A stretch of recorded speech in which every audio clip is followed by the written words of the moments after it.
말씀은 사도행전 19장 1절부터 20절까지 말씀입니다. 신약성경 220쪽입니다. 사도행전 19장 1절부터 20절까지 찾으셨으면 저 한 절씩 교독하도록 하시겠습니다. 아볼로가 고린도에 있을 때에 바울이 윗지방으로 다녀 에베소에 와서 어떤 제자들을 만나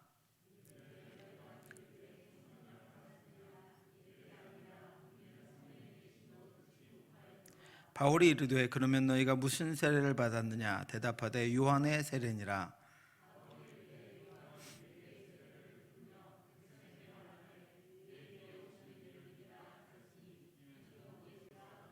그들이 듣고 주 예수의 이름으로 세례를 받으니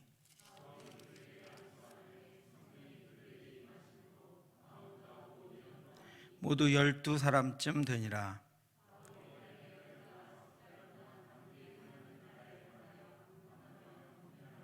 어떤 사람들은 마음이 굳어 순종치 않고 무리 앞에서 이 도를 비방하거늘 바울이 그들을 떠나 제자들을 따로 세우고 두란노 서원에서 날마다 강론하니라.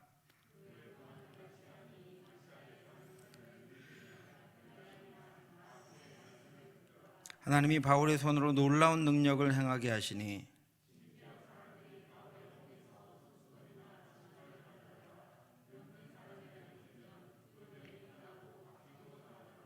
이에 돌아다니며 마술하는 어떤 유대인들이 시험삼아 악기 들린 자들에게 주 예수의 이름으로 불러 말하되 내가 바울이 전하는 예수를 의지하여 너희에게 명하노라 하더라.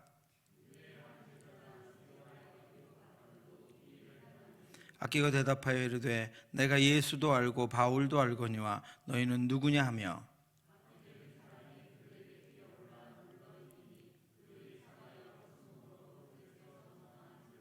에베소에 사는 유대인과 헬라인들이 다 이 일을 알고 두려워하며 주 예수의 이름을 높이고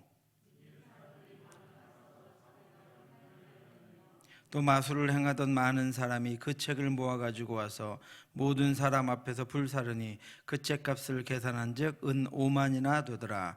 이와 같이 주의 말씀이 힘이 있어 흥왕하여 세력을 얻으니라. 아멘. 우리 이렇게 한번 인사할까요? 주의 말씀은 힘이 있습니다. 네, 아멘. 주님의 말씀이 힘이 있습니다. 그렇죠? 하나님의 말씀이 우리에게 능력입니다. 우리가 지난 시간에 18장 23절부터 바울의 전도 3차 전도 여행이 시작되는 것을 보았습니다. 얼마 있다가 떠나 갈라디아와 부르기아 땅을 차례로 다니며 모든 제자를 굳건하게 하니라. 바울이 다니며 모든 제자를 굳건하게 했다. 그 말씀을 우리가 한번 묵상해 보았습니다. 우리가 산다. 여러분 오늘 하루를 사셨죠? 안 사셨나요? 오늘 하루를 사셨죠? 살았다 하는 말은 우리 각자에게 다 의미가 달라요. 오늘 하루를 살았다, 다 산 것이 다르고 오늘 아침서부터 지금 이 시간까지 우리가 살았다고 하는 의미는 각자에게 다르고 또 그 살았다고 하는 단어에는 많은 의미들이 담겨져 있습니다. 바울이 다녔다라고 하는 이 단어에도 수많은 일들이 함축되어 있습니다.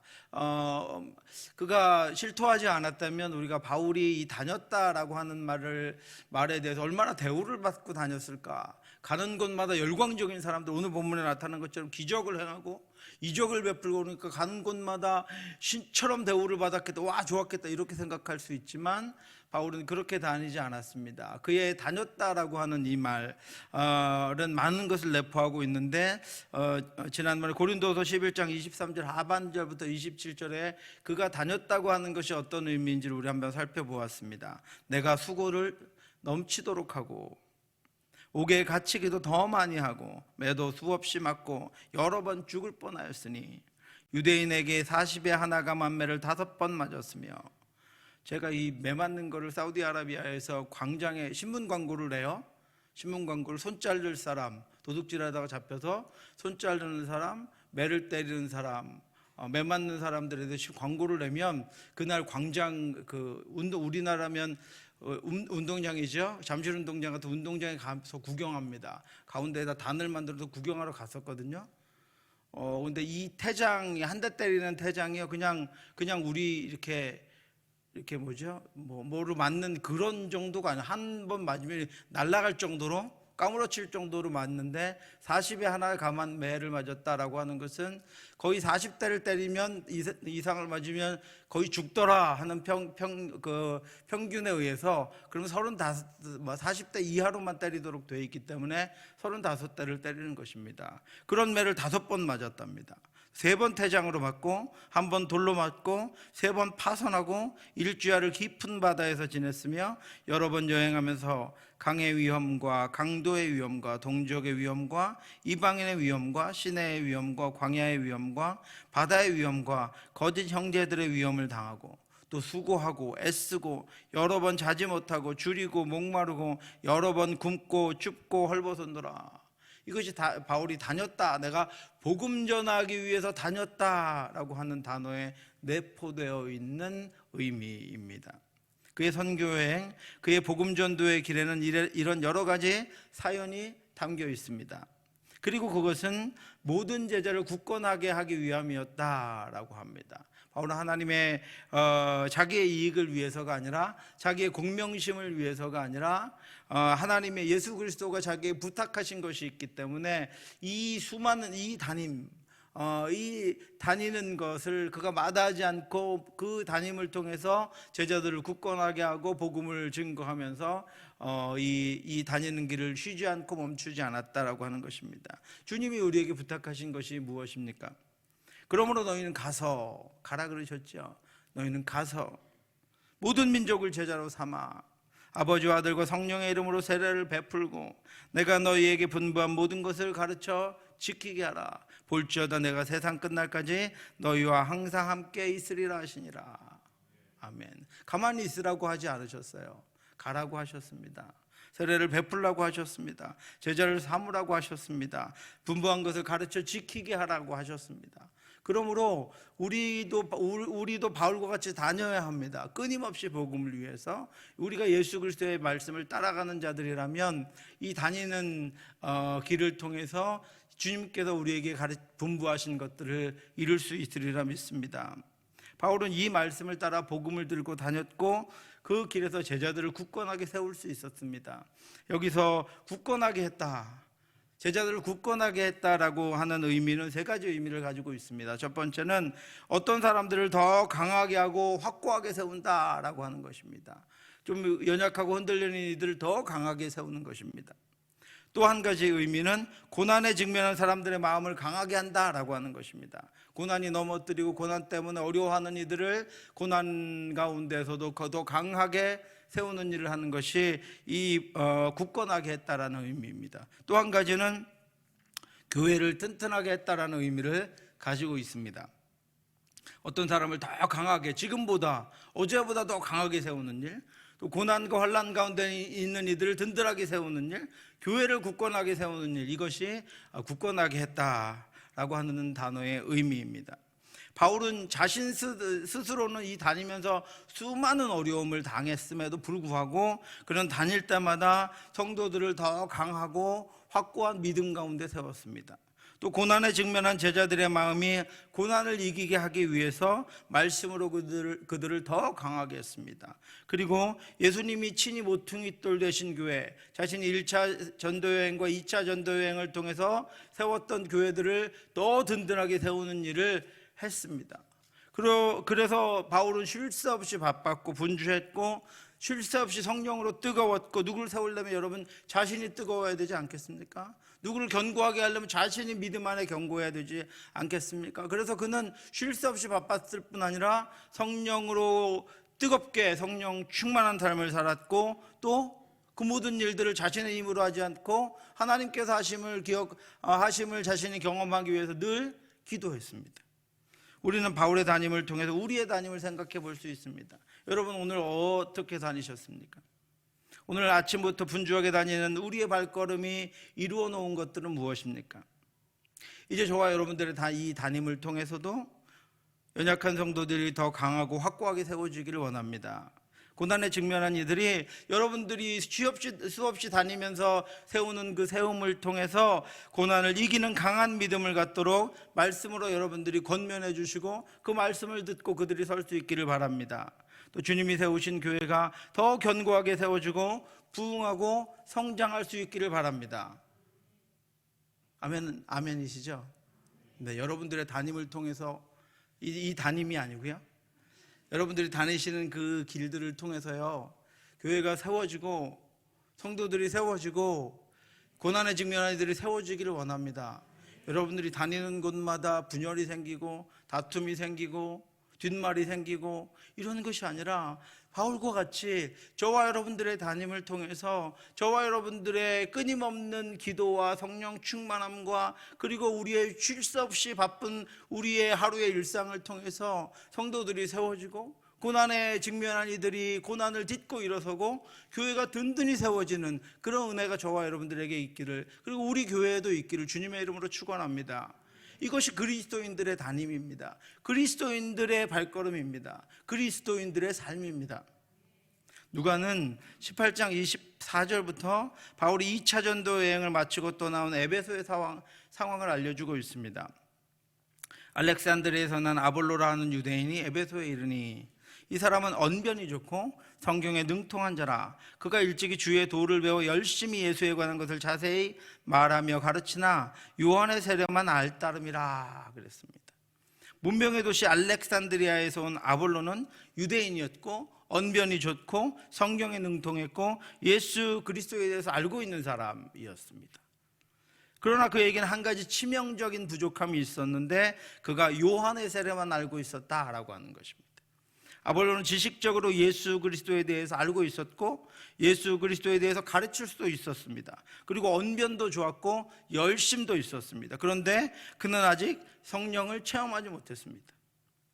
그는 바울이 회심하기 전에 열심과 같은 열심을 가지고 있었습니다. 그런데 성령을 알지 못했던 거예요. 제가 여러분 학위 논문을 성령으로 썼잖아요. 그래서 이제 내년에 여러분에게 성령에 관해서 말씀드려야 될 것들을 정리를 좀 하고 있습니다. 오늘은 그 부분에 관해서 간단하게 오늘 본문과 지난번에 했던 것들을 가지고 간단하게 좀 말씀을 드리겠는데, 이 아볼로가 이 본문은 성령론에서 굉장히 중요한 본문이기도 합니다. 아볼로가 성령을 알지 못했다라고 하는 것입니다. 그때 하나님께서는 그를 세우려는 계획을 가지고 계셨기 때문에 그를 고린도의 사역자로 세우시기 위해서 하나님이 일하십니다. 그가 회당에서 담대히 말하기 시작하거늘 브리스길라와 아굴라가 듣고 데려다가 하나님의 도를 더 정확하게 풀어 이르더라. 이미 그 성령에 관해서 예수 그리스도의 일하심과 성령의 일하심에 대해서 알고 있었던 브리스길라와 아굴라가 그 회당에서 이 아볼로의 이야기를 설교를 듣게 합니다. 그리고 브리스길라와 아굴라 이 부부가 신실한 믿음의 부부가 그를 데려다가 이미 바울과 사역했던 그 부부가 아볼로를 데려다가 예수 그리스도의 세례 그리고 성령 세례 그리고 성령 하나님의 일하심에 대해서 자세히 가르쳐 줍니다. 예수 그리스도로 완성된 구원의 사역은 성령으로 말미암아 적용되고 확장됩니다. 성령은 말씀을 깨닫게 하는 영이시고 성도들의 성화를 이끌어가는 영이시며 또 하나님을 알게 하시는 영이시기 때문입니다. 아볼로는 부족한 사람이었지만 그에게 장점은 무엇이었냐면 그 마음을 여옵니다. 브리스길라와 아굴라 부부의 가르침을 듣고 깨달았습니다. 그래서 그는 고린도에서 능력 있는 지도자가 될 수 있었습니다. 아볼로가 아가야로 건너가고자 하므로 형제들이 그를 격려하여 제자들에게 편지를 써 영접하라 하였더니 그가 감에 은혜로 말미암아 믿는 자들에게 많은 유익을 주니 이는 성경으로서 예수는 그리스도라고 증언하여 공중 앞에서 힘있게 유대인의 말을 이기미로라. 이제는 유대인의 말을 이길 정도로 그가 성경에 능통했지만 성령을 알지 못했고 예수 그리스도의 보혈로 받는 세례를 알지 못했는데 그것을 깨닫게 되자 그는 많은 유익을 주는 사람으로 바뀌게 되었다라고 하는 것입니다. 하나님이 아볼로에게 은혜를 베풀어 주셨습니다. 그리고 브리스길라와 아굴라와 같은 동역자를 보내주시고 그에게 말씀을 깨닫게 하심으로 그가 바르게 설 수 있도록 인도해 주셨습니다. 그가 그의 지식과 열심을 주를 위해서 온전히 사용할 수 있도록 인도해 주셨다라고 하는 것입니다. 그는 자칫 잘못되면 예수 그리스도께서 바울을 만나서 나는 내가 박해하는 예수다라고 고백하셨던 것 같이 되어버릴 뻔했습니다.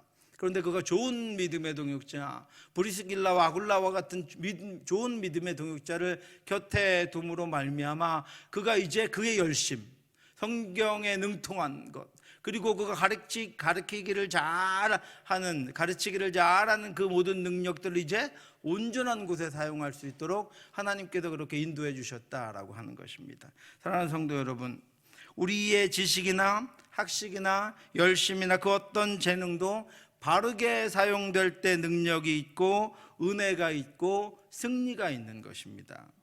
아볼로는 브리스길라와 아굴라 부부가 아니었다면 이전의 바울과 같이 복음을 방해하고 주님을 괴롭게 하는 자가 될 수 있었습니다. 그러나 하나님이 그의 인생에 놀라운 일을 행하셨습니다. 그에게 깨닫게 하는 이들을 보내주셨습니다. 그래서 그를 온전히 세워주셨습니다. 여러분, 아직 제가 저거 여러분들 다 안 읽어보셨을 것 같아서 우리 감사 카드 아직 안 치웠거든요. 여러분 시간이 되면 한번 읽어보시기 바랍니다. 서로에게 이렇게 많은 분들이 하시지 않았지만 믿음의 동역자, 좋은 나에게 1년 동안 좋은 동역자였음을 고백하고 있습니다. 얼마나 그 고백들이 귀한지 모릅니다. 여러분 감사하시기 바랍니다. 올 한 해도 좋은 동역자들 내 곁에 두셔서 내가 이렇게 주님 앞에 온전히 설 수 있고 내게 주신 달란트를 온전히 발휘할 수 있고 하나님 앞에서 기뻐함을 얻을 수 있고 감사하는 자로 세워주신 것이 하나님의 은혜입니다. 여러분 저나 여러분들이나 우리 같은 연약한 또 저처럼 귀가 얇은 사람 옆에 한 20명 정도 다른 이야기를 하는 사람이 붙어서 매일 이야기한다고 해보십시오. 진작 넘어갔을 것입니다. 정말 온전치 못한 일들을 수없이 행했을 것입니다. 그런데 하나님께서 우리의 연약함을 아시고 우리를 세워줄 수 있는 분들, 우리 연약함을 감싸줄 수 있는 분들, 때로는 우리가 아프지 않게 우리의 잘 온전치 못한 것을 깨닫게 할 수 있는 이들을 하나님께서 보내시고 세워주셔서 우리로 그들을 보고 그들과 함께 이 자리에 오게 하셨고 또 주의 길을 넉넉하게 걸어가게 하셨다라고 하는 것입니다. 여러분에게 늘 그런 감사가 넘치시기를 주님의 이름으로 축원합니다. 하나님께 사용되려면 또 그런 이들의 정말로 온전한 그런 조언들이나 그런 이야기들을 듣고 감당할 수 있는 겸손함이 있어야 합니다. 더 깊고 놀라운 하나님의 말씀을 깨닫기 위해서 우리는 닫힌 마음을 열어야 합니다. 하나님이 부드러운 마음을 주시고 날마다 우리의 마음 가운데 말씀과 은혜를 부으시기를 주님의 이름으로 축원합니다. 날마다 여러분 그렇게 기도하십시오. 나에게 부드러운 마음을 주십시오. 나에게 깨닫게 하는 영을 허락해 주십시오. 깨닫게 하셔서 내가 아픈 이야기라도 부드러운 마음으로 받아들여서 하나님 기뻐하시는 자로 자라갈 수 있도록 그렇게 하나님 인도해 주시기를 원합니다. 이어서 바울이 이제 에베소에 도착합니다. 아볼로가 고린도에 있을 때 바울이 윗지방으로 다녀 에베소에 와서 어떤 제자들을 만나 그랬습니다. 에베소는 3차 전도 여행의 중심 도시가 바로 에베소입니다. 당시 에베소의 인구는 약 24만 명 정도였고 2만 4천 명을 한 번에 수용하는 큰 극장이 에베소에는 있었습니다. 또 수많은 목욕탕, 경기장 등이 있었습니다. 제가 에베소에 들렀을 때 정말로 웅장하고 어마어마한 극장과 원형 경기장을 보았습니다. 그래서 우리 성경의 땅을 여행하는 그 순례자들이 가면 그 원형 경기장이 어마어마하게 큰데 그 당시에 마이크가 없었잖아요. 그런데 그 원형 경기장 무대 한가운데서 이렇게 소리 내게 합니다. 설교를 하든가 말씀을 외우든가 이렇게 하면 원형 경기장 끝에 같이 온 사람들이 이렇게 앉아있으면 그 소리가 다 들릴 정도로 야외임에도 불구하고 가운데 원형 그 극장 가운데서 그냥 마이크 없이 소리하면 저 끝에서도 다 그 소리가 들릴 정도로 그렇게 설계되어 있는 그런 극장들이 그곳에 있었습니다. 그곳은 계획된 도시였고 또 지금 몇 개의 석상들과 건물의 잔재만 남아있지만 입구에서부터 그 경기장 끝에까지 도로가 잘 되어 있었고 도로 주변에 여러 시설물과 가옥들이 잘 배치되어 있는 그런 계획 도시가 바로 에베소입니다. 특별히 에베소는 아르테미스라고 하는 여신을 섬겨서 이를 위한 축제가 매년 5월에 성대하게 열리고 있었습니다. 이를 위해서 만들어진 다이아나 신전은 고대의 세계 7대 불가사리다라고 할 만큼 거대한 규모를 자랑하고 있습니다. 이 거대한 우상의 도시에서 바울은 세례받은 제자들을 만납니다. 그리고 이렇게 그들에게 묻습니다. 이르되 너희가 믿을 때 성령을 받았느냐? 이르되 아니라 우리는 성령이 계심도 듣지 못하였노라. 아볼로의 이야기에 이어서 성령 이야기를 또 하고 있습니다. 제자들이라고 그곳에서 지칭되어 예수 그리스도의 제자다라고 지칭되어 있는 사람 이들에게 바울이 성령을 받았느냐 물어보니까 아니다, 성령 받지 못했고 우리는 성령이 뭔지도 알지 못한다라고 이렇게 대답을 합니다. 이런 현상은 앞장의 아볼로에게서 나타난 것과 같은 초대교회의 일시적인 현상이었습니다. 그들은 복음을 들었지만 유대에서 세례 요한의 회개의 세례가 선포되었듯이 요한의 세례만을 알고 있었습니다. 그래서 그들은 온전한 믿음의 소유자들이 아니었습니다. 그들은 아직 성령을 받지 못했습니다. 그들은 성령을 알지도 못했다라고 스스로 고백하고 있습니다. 이처럼 복음 전파의 현장에는 늘 이런 왜곡이 나타납니다. 그들은 제자로 여겨지던 이들이었는데 그들은 성령도 알지 못했고 요한이 전파한 세례만 알고 있었을 뿐입니다. 그래서 바울은 그들에게 참된 복음을 증거합니다. 바울이 이르되 요한이 회개의 세례를 베풀며 백성에게 말하되 내 뒤에 오시는 이를 믿으라 하였으니 이는 곧 예수라 하거늘. 그가 바로 예수다라고 바울이 증거합니다. 그들은 자신들의 죄와 죄의 형벌로 말미암아서 회개했습니다. 그러나 요한의 회개는 요한의 회개는 모든 죄를 용서받기 위해서 예수 그리스도의 십자가로 나아가는 그 죄 사함을 받는 데까지 나아가야 그 회개가 온전한 것이 되는 것입니다.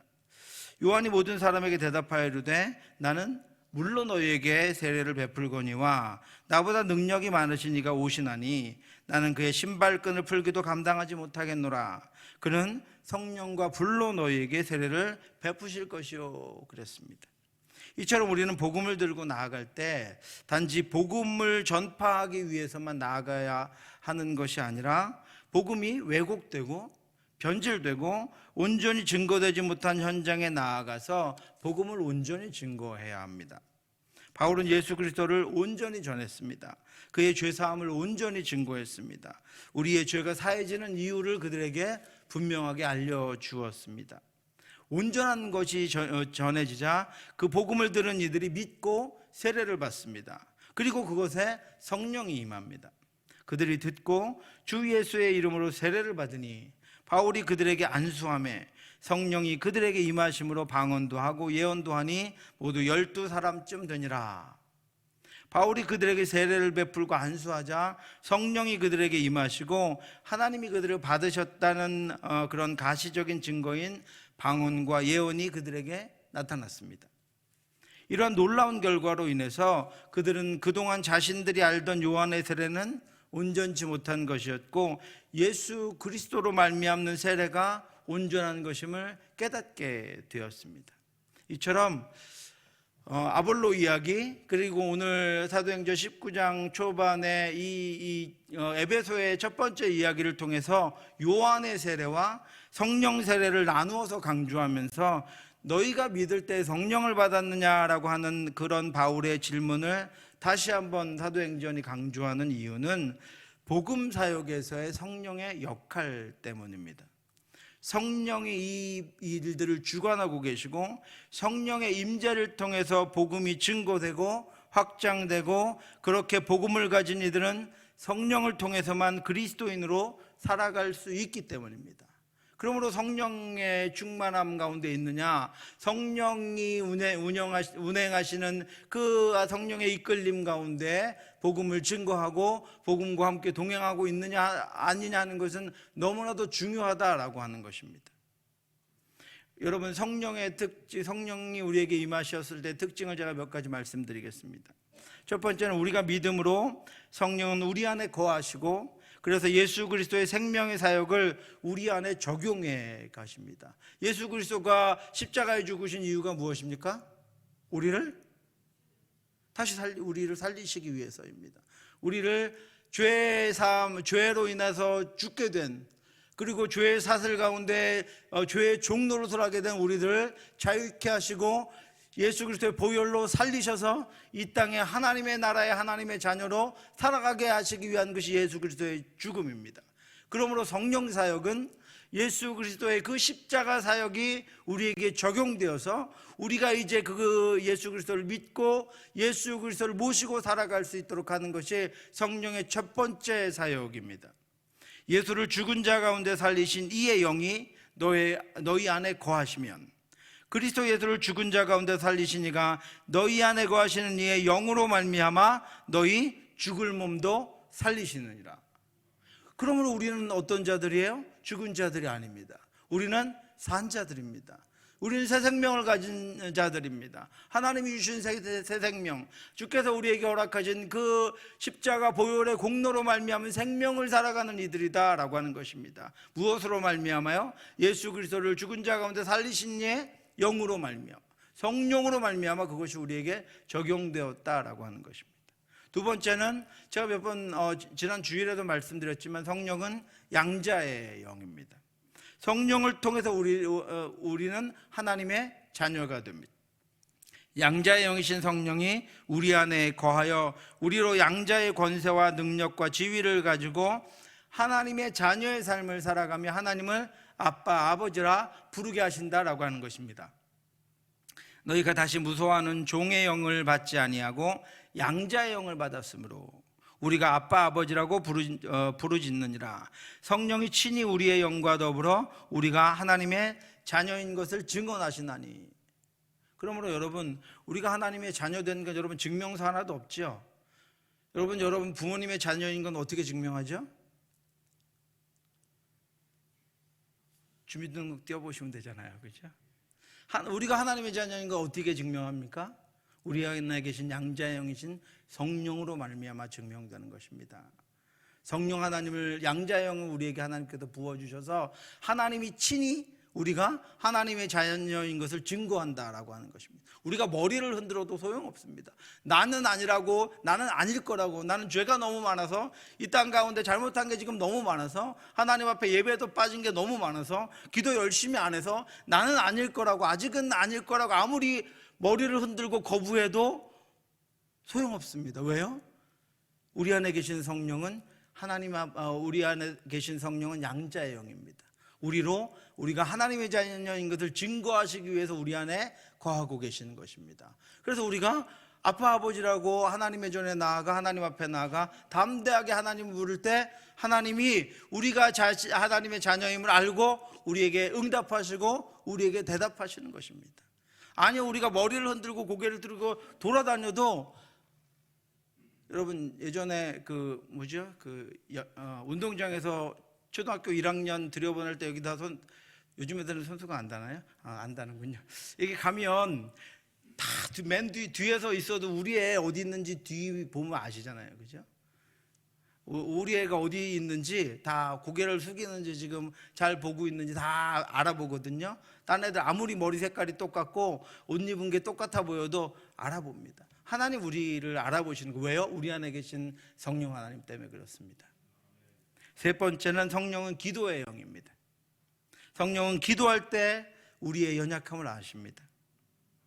성령을 통해서 우리는 하나님의 뜻대로 기도하게 됩니다. 그를 통해서 우리는 하나님과 합하여 기도를 통해 하나님과 대화할 수 있습니다. 이와 같이 성령도 우리의 연약함을 도우시나니 우리는 마땅히 기도할 바를 알지 못하나 오직 성령이 말할 수 없는 탄식으로 우리를 위하여 친히 간구하시느니라. 마음을 살피시는 이가 성령의 생각을 아시나니 이는 성령이 하나님의 뜻대로 성도를 위하여 간구하심이니라. 아멘. 우리가 어떻게 기도해야 할지 모르고 위급한 일을 당해서, 어려운 일을 당해서, 마음 상해서 어떻게 기도해야 할지 모르고 엎드리면 우리를 아시는 하나님, 우리의 연약함을 아시는 하나님, 우리의 상한 마음을 아시는 성령 하나님께서 우리를 위해서 친히 간구하시고 우리가 하나님의 뜻대로 어떻게 기도해야 하는지 우리에게 알려주신다라고 하는 것입니다. 우리가 하나님의 뜻대로 기도할 수 있도록 성령 하나님이 우리를 인도해 주신다고 하는 것입니다. 그래서 하나님과 예수님께 성령을 우리에게 보내신 것입니다. 네 번째로 하나님은 성령으로 우리의 믿음을 인치시고 우리의 마음의 보증을 나타내 주십니다. 너는 내 아들이야. 너는 내가 택했어. 너는 흔들릴 수 없어. 너는 내가 인도할 거야. 이렇게 그런 보증으로 성령을 우리에게 보내주셨습니다. 우리를 너희와 함께 그리스도 안에서 굳건하게 하시고 우리에게 기름을 부으시는 이는 하나님이시니 그가 또한 우리에게 인치시고 보증으로 우리 마음에 성령을 주셨느니라. 그래서 우리에게 성령을 주셨어요. 흔들리지 말라고. 인친 거예요. 보증서예요. 하나님께서 보증서를 우리의 지워지는 글씨로 써주시지 않고 사라져버릴지도 모르는 문서로 만들어주시지도 않고 우리 안에 성령을 보내주심으로 우리 안에 인쳐주신 거예요. 우리는 잊을지 모르지만 하나님은 잊지 않으세요. 우리는 기억하지 못할지 모르지만 하나님은 기억하고 계신다는 것입니다. 하나님이 기억하시기 위해서 우리 안에 인쳐주신 거예요. 하나님이 인치신 거기 때문에 하나님이 거부하실 수가 없어요. 하나님이 인치신 것이기 때문에 하나님이 우리를 놓아버리실 수가 없어요. 하나님이 약속하셨거든요. 하나님이 스스로 보증하셨거든요. 또 성령은 우리를 하나 되게 합니다. 우리가 유대인이나 헬라인이나 종이나 자유인이나 다 한 성령으로 세례를 받아 한 몸이 되었고 또 다 한 성령을 마시게 하셨느니라. 왜 하나가 되게 하셨습니까? 왜 하나가 되게 하셨죠? 하나님은 한 분이고 하나님의 뜻도 하나예요. 하나님의 나라도 하나고 하나님께서 이 땅 가운데 이루시고자 하는 일도 하나예요. 그래서 우리가 하나가 되지 않으면 안 됩니다. 그런데 우리는 다 각자지요. 삶도 다르고 시간도 다르고 성격도 다르고 살아온 배경도 달라요. 그러니까 어떻게 하셨어요? 하나님이 한 성령을 우리에게 부어주셔서 그 성령으로 말미암아 우리가 하나 되게 하셨습니다. 하나님의 나라를 향해서 함께 가게 하시기 위해서요. 다 각자 흩어진 다른 상황 가운데 살다가도 성령으로 말미암아 우리가 함께 할 수 있도록 하시기 위해서 우리에게 한 성령을 부어주셨다라고 하는 것입니다. 그래서 우리는 성령 안에서 하나 됩니다. 우리가 이곳에 모여서 함께 예수 그리스도의 공동체로 살아가면서 오히려 나를 희생하고 나를 내어주고 나를 헌신하면서도 이토록 감사와 기쁨이 넘치는 공동체, 힘을 얻는 공동체, 위로와 은혜가 충만한 공동체로 우리가 또 모일 수 있는 것은 우리의 각자 속에 계시는 성령이 한 분이시기 때문입니다. 그래서 성령 충만하면 모이게 하세요. 성령 충만하면 나누게 하세요. 성령 충만하면 함께하게 하세요. 성령 충만하면 함께하는 기쁨이 풍성하게 하시고 함께하는 데에 하나님이 은혜를 부어주시고 성령 충만하면 함께하는 기쁨과 감사가 넘치게 하시는 거예요. 왜요? 성령은 한 분이시기 때문에 그렇습니다.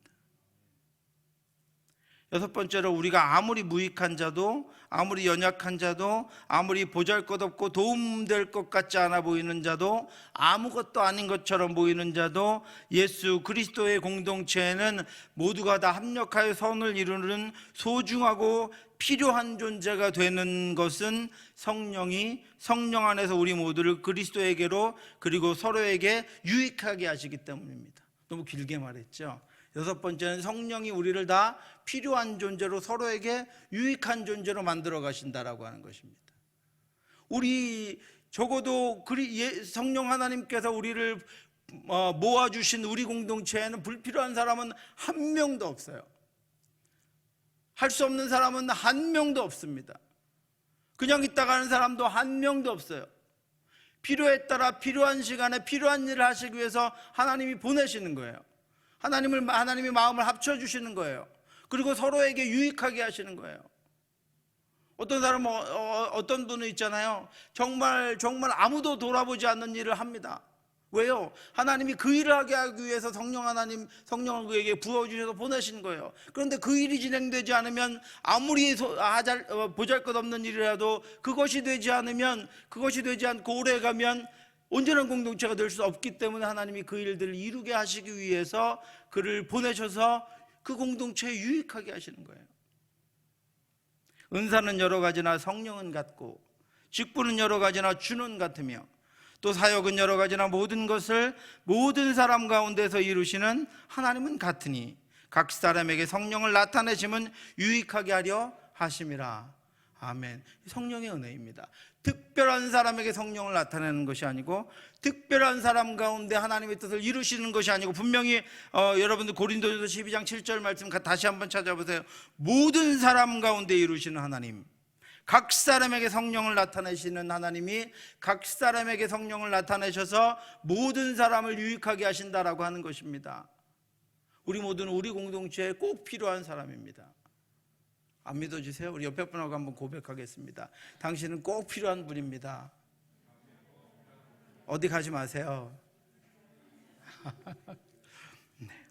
이 성령이 하시는 일입니다, 여러분.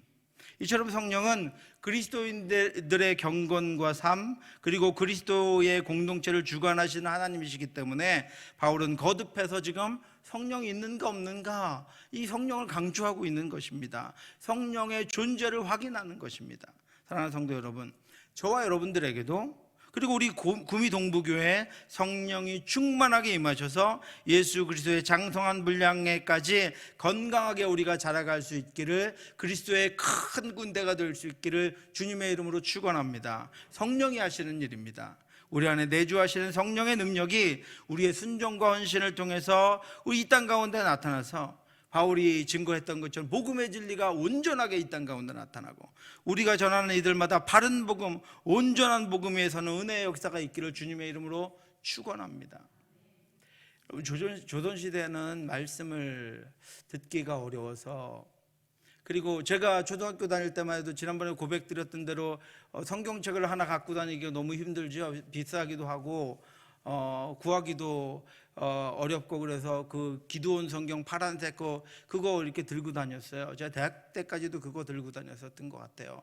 그렇게 말씀을 들으려면 진짜 무슨 오래 버스 타고 오래도록 수련회 사경회 막 이런 거 참석해야 됐는데, 요즘에 여러분들 이렇게 기도하셔야 합니다. 말씀이 왜곡되지 않도록, 말씀이 온전히 증거되도록 여러분 기도해 주시기 바랍니다. 말씀은 홍수처럼 넘치는데요, 유튜브를 보면 한심할 정도입니다, 여러분. 그래서 여러분, 존재를 모르는 분들 설교는 좀 듣지 마세요. 안 들으시면 좋겠어요. 그리고 제가 이렇게 설교를 하지만 여러분들에게는 1년 365일 수요일 금요일 어떤 계획을 가지고 진행하잖아요. 그런데 이 중에서 어떤 설교들만 뽑아가지고 그 다음에 또 축약해가지고 여러분 그것만 들으면 저도 왜곡된 설교가 됩니다. 무슨 말씀인지 아시겠어요? 제가 여러분들을 대상으로, 우리 구미동부교회 성도들 대상으로 설교하는 것이거든요. 어떤 것은 일반화될 수도 있지만 정말로 일반화되지 않습니다. 일반적이지 않습니다. 왜냐하면 여러분들을 위한 것이에요. 이 시대에 지금 여러분들을 위한 것이에요. 그런데 어떤 설교들만 골라서 이렇게 듣게 되면 왜곡될 수 있습니다, 여러분. 자기가 좋아하는 설교 얼마든지 골라 들을 수 있고, 듣다가 자기 찔리는 설교는 중단할 수 있잖아요. 채널을 돌릴 수 있잖아요. 여러분, 그렇게 말씀 듣는 것 아니거든요. 그렇게 듣다 보면 TV 채널을 선택하는 것처럼 그렇게 설교를 듣다 보면 내가 아무리 설교 잘하는 분의 설교를 들어도 왜곡될 수 있습니다. 왜요? 선택권이 나한테 있어요. 네. 집중하지 못해요. 그러므로 여러분, 그렇게 된 설교들, 그렇게 증거되지 않는 왜곡된 설교들을, 왜곡된 말씀들이 너무나도 많기 때문에 이 시대에는 여러분, 말씀이, 복음의 진리가 왜곡되지 않도록 인도해 주시옵소서. 하나님의 말씀이 온전히 전해질 수 있도록 인도해 주시옵소서. 해외는 여러분 또 더 취약하잖아요. 우리 선교지는 더 취약합니다. 제일 먼저 이단이 먼저 들어갑니다. 이단들이 먼저 들어가요. 중국 땅에도 이단들이 제일 먼저 들어갔습니다. 지금 아프리카에도 이단들이 제일 먼저 들어갑니다. 어마어마한 자금을 가지고 들어갑니다. 왜곡돼서 흔들어 놓고 우리 선교사님 들어가면 그것을 바로잡기도 너무 힘들어요. 여러분, 이런 현상들에서 성령 하나님께서 온전한 복음이 증거될 수 있도록 일하시길 여러분 기도해 주시기 바랍니다. 이 에베소는 우상의 도시였지만 복음 사역을 위해서는 중요한 도시였습니다. 그래서 하나님은 에베소에서 복음을 전하는 바울을 도와서 능력을 베푸십니다. 때로 이 세상은 눈에 보이는 것이 필요합니다. 그죠? 믿지 않는 믿음이 없는 이들에게 눈에 보이는 것이 때로는 필요해요. 그래서 보이는 것을 통해서 보이지 않는 것을 확인하게 되기 때문입니다. 하나님은 말씀 가운데 거하시며 우리의 믿음을 통해서 우리의 믿음을 통해서 이 땅 가운데 보여주시지만, 믿지 않는 이들은 또 이 에베소와 같은 특수한 환경에서는 때로는 보이는 것이 필요합니다. 근데 이제 내년 표 제가 말씀드렸죠. 뭐라고 말씀드렸죠? 제가 잊어버려서 그래요. 내년 표 뭐죠? 보이지 않는 하나님께 내 시선을 집중하라입니다. 하나님 보이지 않죠? 우리는 믿음으로 보이지 않는 하나님을 보면서 살아요. 말씀 가운데 하나님을 보고 기도 가운데 하나님을 봅니다. 그 하나님을 믿으면서 삽니다. 그것이 온전한 믿음이죠. 그런데 믿지 않는 이들을 증거할 때는 때로는 보이는 것이 필요하기도 합니다. 그래서 믿음이 연약한 이들과 에베소와 같은 우상의 도시에서 하나님이 긴박하게 일하심을 통해서 복음을 확정하고 전하려고 하나님께서 특별한 능력으로 이 에베소에 임하셨습니다. 바울은 처음에 석 달간 회당에서 복음을 전했습니다. 하나님의 나라를 강론하며 말씀을 증거했습니다. 그런데 그곳에 있는 이들은 마음이 단단하게 굳어져 있었습니다. 또 심지어는 그래서 비방도 합니다. 그들은 복음의 능력을 알지 못했고 자신들이 알고 있는 것과 별반 다를 것이 없다고 여겼습니다. 오늘 말씀 8절 9절 말씀입니다. 바울이 회당에 들어가 석 달 동안 담대히 하나님의 나라에 관하여 강론하며 권면하되 어떤 사람들은 마음이 굳어 순종하지 않고 무리 앞에서 이 도를 비방하거늘 바울이 그들을 떠나 제자들을 따로 세우고 두란노 서원에서 날마다 강론하니라. 회당에서 3달을 증거했는데 전혀 마음이 움직이지 않고 오히려 비방합니다. 그래서 그 회당을 버리고 두란노 서원으로 갑니다. 두란노 서원은 제가 오늘 찍었던 사진을 보여드리려고 근데 찾다가 못 찾아가지고 그냥 왔습니다. 큰 무대와 같은 곳이죠. 거기는 광장이 있습니다. 거기서 이제 말씀을 바울이 전합니다.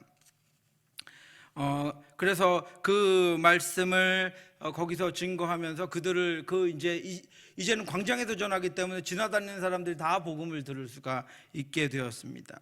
이 유대인들은 특별히 하나님이신 예수님이 십자가에 달려 돌아가셨다라는 것을 믿지 않습니다. 그걸 받아들이지 못하면 하나님이 어떻게 십자가에 돌아가십니까? 하나님이 어떻게 이 땅에 오셔서 육신을 입으십니까? 하나님이 어떻게 십자가에 죽으십니까? 이걸 받아들이지 못하는 거예요. 그들에게 하나님은 너무나도 크고 전능하신 분이셔서 그가 우리를 위해 죽으셨다는 사실에 마음이 굳어져서 그것을 용납할 수 없었던 것입니다. 오히려 그것을 하나님에 대한 모독으로 받아들입니다. 그래서 그들에게 복음이 들어갈 틈이 없었습니다. 그들은 율법적인 하나님의 존재 때문에 하나님의 사랑을 이해하지 못했습니다. 죽기까지 하시는 하나님의 사랑을 받아들이지 못합니다. 여러분, 아버지가 너무 가부장적이고 너무 권위적이면 사랑을 받아들이지 못하죠. 그렇지 않습니까? 아버지에게도 사랑이 있어요. 단단할 것 같은 아버지에게도 사랑이 있는데 너무 권위적이고 너무 도덕적이고 이러면 그 아버지에게 사랑이 느껴지지 않는 거예요. 그러니까 유대인들에게 율법적인 하나님은 사랑이 느껴지지 않는데 그 하나님이 오죽하면 하늘을 비우고 이 땅에 오셔서 우리를 위해 십자가에 죽으셨다, 이걸 받아들일 수가 없는 거예요. 하나님 그런 하나님이 아니거든요. 그래서 그들의 마음은 닫혔고 그들은 오히려 그렇게 말하는 이들을 비방하고 다녔습니다. 그래서 바울은 회당을 떠나고 두란노로 갔습니다. 두란노 서원은 큰 도로 위에 세워져 있고 그 앞에는 넓은 광장이 있었습니다. 바울은 거기서 2년 동안 말씀을 증거합니다. 이제는 그곳에 거하는 이들이라면 지나가는 누구도 복음을 들을 수가 있게 되었습니다. 이제 하나님은 바울이 전한 복음의 능력을 나타내서 보여주시기 위해서, 그 믿지 않는 이들에게 보여주시기 위해서 바울의 손을 사용합니다. 하나님이 바울의 손으로 놀라운 능력을 행하게 하시니, 하나님 그 어둠의 도시에서 열매를 원하셨습니다. 복음의 열매를 거두기 원하셨습니다. 그래서 바울의 손을 사용하셔서 기적을 행하시고 치유를 행하십니다. 심지어 사람들이 바울의 몸에서 손수건이나 앞치마를 가져다가 병든 사람에게 얹으면 그 병이 떠나고 악귀도 나가더라. 연약한 이들을 돌이키기 위해서 하나님은 보이는 능력을 행하시기 시작했습니다. 그러나 거기에도 복음이 아니라 바로 이 치유가 임하고 기적이 행해지자 바로 그것만 원하는 이들이 있었습니다. 그것만 탐하는 이들이 있었습니다. 그래서 제사장 스게와의 7 아들이 그 일을 행하지만 악귀에 의해서 오히려 제압당하고 맙니다. 하나님은 복음만이 온전함을 알리십니다. 그리고 그 죄악의 땅에 그것 때문에 오히려 축제가 열리게 됩니다. 에베소에 사는 유대인과 헬라인들이 다 이 일을 알고 두려워하며 주 예수의 이름을 높이고 믿는 사람들이 많이 와서 자복하여 행한 일을 알리며 또 마술을 행하던 많은 사람이 그 책을 모아가지고 와서 모든 사람 앞에서 불사르니 그 책값을 계산한 즉 은 5만이나 되었더라. 이와 같이 주의 말씀이 힘이 있어 흥왕하여 세력을 얻으니라. 아멘. 그 일을 통해서 복음을 방해하려고 했던 제사장 스게와의 7 아들을 통해서 오히려 복음만이 온전함을 하나님께서 알리시고 그들을 두렵게 하십니다. 사랑하는 성도 여러분, 하나님의 말씀은 성령의 능력으로 말미암아 힘이 있습니다. 성장하고 증거합니다. 성장하고 증거한다라는 것이 바로 흥왕한다라고 하는 뜻입니다. 그리고 지속적으로 강해집니다. 점점 강한 그리스도인이 되어갑니다. 이것이 바로 세력을 얻는다라고 하는 뜻입니다. 주의 말씀이 힘이 있어 흥왕하여 세력을 얻었다 그랬습니다. 주의 말씀을 통해서 그리스도인들이 성장하고 점점 인원이 늘어나고 증가했습니다. 흥왕했습니다. 주의 말씀을 통해서 그리스도인들이 점점 더 강한 그리스도의 군사가 되어 갔습니다. 세력을 얻었습니다. 저와 여러분들도 흥왕하여 세력을 얻어가기를, 주의 말씀으로 말미암아 우리도 흥왕하여 세력을 얻어갈 수 있기를 주님의 이름으로 축원합니다. 우리가 점점 자라가고 성장하고 믿는 이들이 많아지고 또 우리가 점점 강해져가는, 흥왕하여 세력을 얻어가는데 그 능력이 말씀으로부터 나온다라고 하는 것입니다. 우리가 말씀으로 살아가며 성령 안에 거할 때 우리에게는 하나님이 주시는 힘이 있습니다. 그리고 성장하고 증가합니다. 그리고 점점 더 강해집니다. 에베소 교회는 그렇게 변화되었습니다. 성령의 능력으로 변화되었습니다. 이 성령의 이야기를 한 이유는 무엇이냐면 성령을 통해서 지금 이 일이 진행되고 있다라고 하는 것을 누가가 보여주기 위한 것입니다. 성령이 없이는 이런 일들이 진행될 수 없다라고 하는 것을 우리에게 보여주기 위한 것입니다. 그렇다면 우리가 부흥을 원하고 우리가 성장을 원하고 우리가 능력을 원하고 우리가 점점 더 강해지는, 지금보다도 더 강해지고 성장하고 부흥하는 교회가 되려면, 지금보다도 더 강해지고 성장하고 견고한 가정이 되려면 우리는 성령의 능력을 힘입어야 합니다. 성령 하나님과 동행해야 합니다. 성령 충만함으로 거해야 한다라고 하는 것입니다. 매년 열리는 우상의 축제의 도시가 거룩한 영으로 말미암아서 거듭났습니다. 변화되었습니다. 하나님은 복음으로 도시를 변화시키며 하나님의 나라를 확장하고 계셨습니다. 오늘 우리에게도 복음의 능력, 성령의 능력이 나타나기를 원합니다. 복음의 능력, 성령의 능력이 우리에게서 나타나서 우리가 알지 못하는 우리를 변화시켜 주시고, 우리가 알지 못하는 하나님의 길을 가게 하시고, 우리가 알지 못하는 하나님의 뜻을 깨닫게 하시고, 우리가 갈 수 없는 길들로 나아갈 때 그곳이 바로 하나님의 나라임을 깨닫고 나아갈 수 있기를 주님의 이름으로 축원합니다. 진리이신 하나님의 말씀으로 서며 진리이신 하나님의 말씀으로 부흥하고 성장하는, 그리고 그러기 위해서 성령과 동역하는 저와 여러분들 되시기를 주님의 이름으로 축원합니다. 기도하겠습니다. 하나님 은혜를 감사합니다. 주 하나님, 성령의 능력으로 서게 하여 주시옵소서. 성령이 우리를 붙잡아 주시옵소서. 성령 하나님과 동행하여 주시옵소서. 하나님 아버지여, 우리에게 주신 성령으로 말미암아 충만하게 하여 주시어서 날마다 하나님의 뜻을 따라 하나님과 함께하며 하나님의 인도하심을 따라 나아갈 수 있도록 인도하여 주시옵소서. 성령으로 우리를 부흥하게 하시고 성령으로 우리를 성장하게 하시고 성령으로 충만하게 하여 주시어서 우리가 온전히 하나 되어서 하나님이 원하시고 기뻐하시는 일들을 이루어 나갈 수 있도록 역사하여 주시옵시고 흔들리지 않게 하시고 무너지지 않게 하시고 견고히 서게 하시고 담대히 나아가게 하시고 적진을 향하여 달려가게 하시고 하나님 아버지 복음의 깃발들을 곳곳에 꽂는 은혜의 능력이 우리 안에 나타날 수 있도록 역사하여 주시옵소서. 하나님 아버지, 수많은 교회들과 수많은 그리스도인들의 분열과 다툼을 봅니다. 주여, 우리는 하나님 아버지 한 성령으로 말미암아 늘 주 안에 우리가 한 마음으로 화목하며 평안하며 서로를 위하여 기도하며 서로를 도우며 서로에게 필요한 이들이 되어서 한 성령 하나님께서 우리에게 주신 그 능력이 우리 안에 나타날 수 있도록 역사하여 주시옵소서. 오늘도 말씀 가운데 함께 하신 하나님의 능력을 우리가 덧입어서 이제 더 연약한 이들을 위하여 그들을 도우며 그들을 위해 기도하며 함께 나아갈 수 있기를 원하오니 주여, 주의 교회를 성령께서 인도하여 주시옵시고 충만케 하여 주시옵소서. 모든 말씀 예수님 이름으로 기도드렸사옵나이다. 지금은 우리 주 예수 그리스도의 은혜와 우리를 사랑하신 하나님의 크고 넓으신 사랑하심과 성령의 교통하심이 오늘도 성령 하나님의 인도하심을 따라 예배하며 하나님을 바라보며 말씀을 듣는 사랑하는 성도들과 연약한 이들 머리 위에 멀리 나가 있는 우리 형제들 위에 지금부터 영원토록 함께 있을지어다. 아멘.